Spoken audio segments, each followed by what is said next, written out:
Hello, it is Chantel here, and you are watching Studio Expansion TV, bringing more passion, more profits, and more purpose to your studio.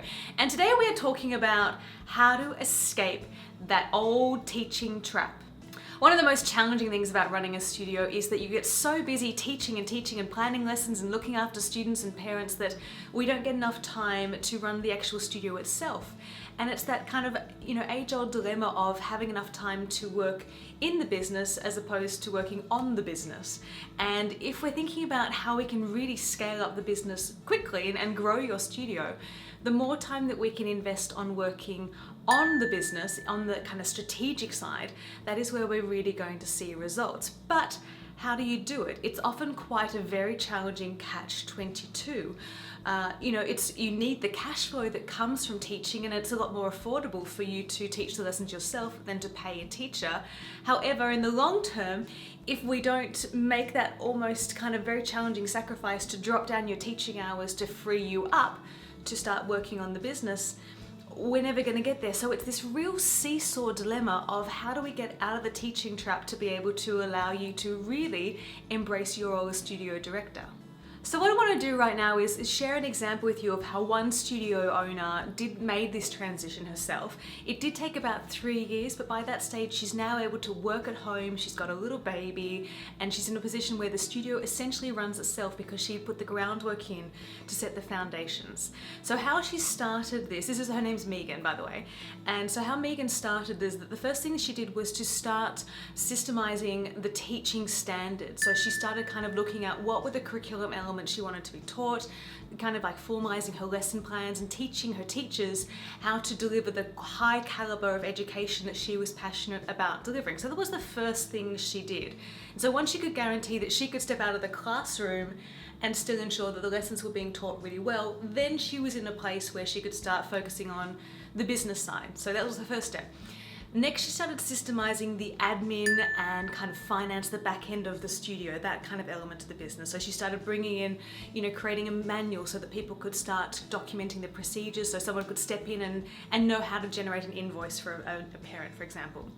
So she started first of all did the teaching standards, then she started systemizing herself the admin. So she got all the systems running and firing herself, making sure that it was running like the most efficient way. And once she got the admin side to a place where she was happy, then she brought in someone, she started training the support staff to run the admin side of the business. And now she has a full-time admin manager, which has allowed her to gently remove herself over the 3 years that this was her project, to now have this fully sustainable studio that runs itself. It's fantastic.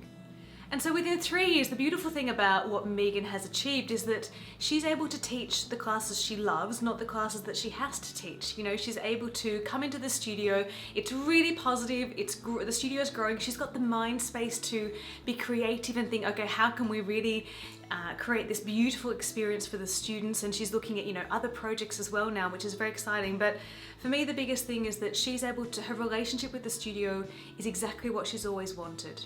She goes in, she teaches the students she loves, and then she's able to do what else she loves and really grow the business as well. And that's really a dream scenario for many studio directors. So if this is something that you'd like to achieve, these are the kind of basic steps to as a guideline for you to move forward.